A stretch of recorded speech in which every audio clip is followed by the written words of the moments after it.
بار گذاشتن آبگوشت چه تو دیزی چه توی قابلمه مدت زمان زیادی نمیخواد، به شرط اینکه یه سری نکات هستش که این نکات رو رعایت کنیم. یکیش این که اگه بخوایم گوشت همینطوری راحت از استخون جدا بشه اینطوری قشنگ تو مدت زمان کم، نباید به هیچ عنوان بهش نمک بزنید و بدون هیچ روغنی باید حتما توی قابلمه قبلش تفت داده بشه، مثل درست کردن ماهیچه با باقلی پلو.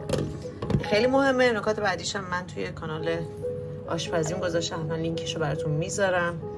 این گوشتا بدون فقط پخت کامل بدون نمک و بدون قوره و لیمو عمانی میره تو این پخته شده. اون موقع است که گوشت خودشو نشون میده و قشنگ راحت نمیشه. البته این مقدارش هم میتونه توی قابلمه بمونه.